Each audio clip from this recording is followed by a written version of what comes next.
આકાશવાણી અમદાવાદ વડોદરા. હવે આપ રાજકોટ જિલ્લાનું સમાચાર પત્ર સાંભળશો, જેના લેખક છે જયદીપ પંડ્યા. પશ્ચિમ રેલવેના રાજકોટ ડિવિઝનમાં રેલવે સેફટી ક્ષેત્રે ઉત્કૃષ્ટ કામગીરી કરનાર 7 રેલવે કર્મચારીઓને ડિવિઝનલ રેલવે મેનેજર ગિરિરાજકુમાર મીના દ્વારા પ્રશસ્તિપત્ર આપીને સન્માનિત કરવામાં આવ્યા.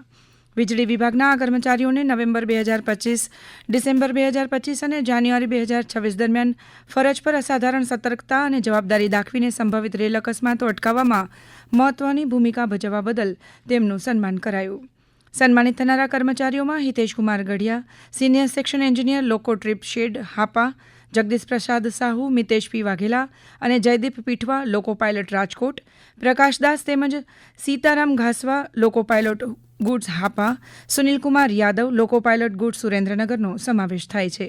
આ કર્મચારીઓએ ફરજ દરમિયાન સતર્કતા દાખવીને ઘણી જ મહત્વની ટેકનિકલ ક્ષતિઓની સમયસર ઓળખ કરી તે અંગે તાત્કાલિક સમારકામ હાથ ધરીને સંભવિત મોટી દુર્ઘટનાઓને ટાળી હતી.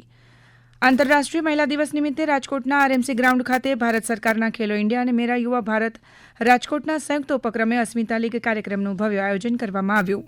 કાર્યક્રમમાં મુખ્ય મહેમાન તરીકે એડિશનલ કલેક્ટર ઇલાબેન ગોહિલ ઉપસ્થિત રહ્યા હતા.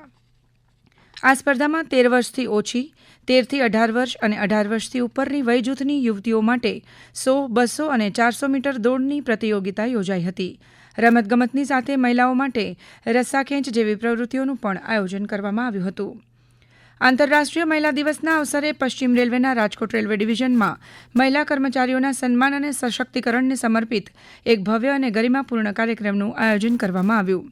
સ્ટાફ બેનિફિટ કમિટીના નેજા હેઠળ આયોજિત આ કાર્યક્રમનો મુખ્ય ઉદ્દેશ્ય મહિલા રેલકર્મીઓના મહત્વપૂર્ણ યોગદાનને બિરદાવવાનો અને તેમના સામાજિક, માનસિક તેમજ આર્થિક સશક્તિકરણ પ્રત્યે જાગૃતિ લાવવાનો હતો. આ પ્રસંગે રાજકોટ ડિવિઝનલ રેલવે મેનેજર ગિરિરાજકુમાર મીણાએ મહિલા કર્મચારીઓને સંબોધતા જણાવ્યું કે રેલવે અને સમાજના વિકાસમાં મહિલાઓની ભૂમિકા અત્યંત મહત્વની છે. તેમણે મહિલા કર્મચારીઓની કાર્યક્ષમતા, સમર્પણ અને જવાબદારીની પ્રશંસા કરતા કહ્યું કે ભારતીય રેલવેમાં મહિલાઓની વધતી જતી ભાગીદારી સંગઠનને વધુ મજબૂત બનાવી રહી છે. કાર્યક્રમ દરમિયાન western railway women's welfare organisation દ્વારા વિવિધ વિભાગોમાં ઉત્કૃષ્ટ કામગીરી કરનાર 11 મહિલા કર્મચારીઓનું સન્માન કરવામાં આવ્યું હતું. આ અવસરે સંસ્થાના ઉપાધ્યક્ષ મમતા ચૌબે તથા અન્ય સભ્યો પણ ઉપસ્થિત રહ્યા હતા. મહિલા કર્મચારીઓના સર્વાંગી વિકાસને ધ્યાનમાં રાખીને આ કાર્યક્રમમાં માનસિક સ્વાસ્થ્ય, નાણાકીય આયોજન અને કાર્યસ્થળ પર જાતીય સતામણી સામે સુરક્ષા જેવા મહત્વના વિષયો પર વિશેષ સેમિનારનું આયોજન પણ કરવામાં આવ્યું હતું, જેમાં નિષ્ણાંતો દ્વારા ઉપયોગી માહિતી આપવામાં આવી હતી.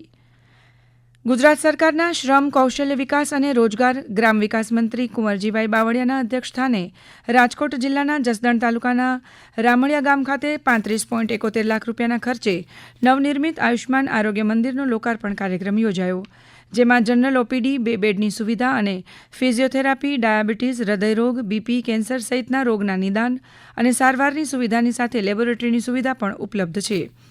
રાજકોટ જિલ્લા પંચાયતની આરોગ્ય અને પરિવાર કલ્યાણ શાખા આયોજિત આ કાર્યક્રમમાં મંત્રીશ્રીનું ગ્રામજનો દ્વારા પરંપરાગત રીતે સ્વાગત કરવામાં આવ્યું.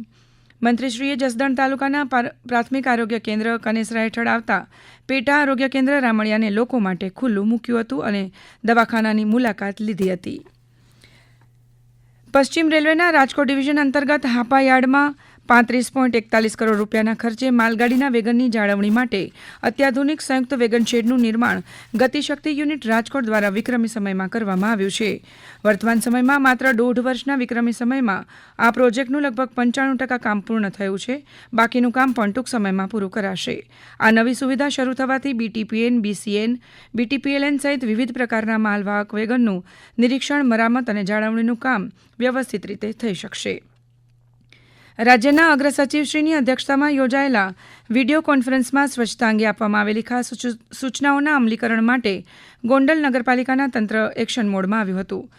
ગોંડલ શહેરના વિવિધ વિસ્તારોમાં સફાઈ વ્યવસ્થાની ચકાસણી કરવા માટે સઘન નિરીક્ષણ ઝુંબેશ હાથ ધરવામાં આવી હતી. આ કામગીરી અંતર્ગત નગરપાલિકાની ટીમ દ્વારા શહેરના વિવિધ રહેણાંક વિસ્તારો, મુખ્ય બજારો અને જાહેર સ્થળોની મુલાકાત લેવામાં આવી હતી.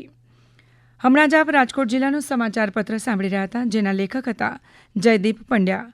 પ્રસારણ આકાશવાણીના અમદાવાદ વડોદરા કેન્દ્ર પરથી કરવામાં આવ્યું.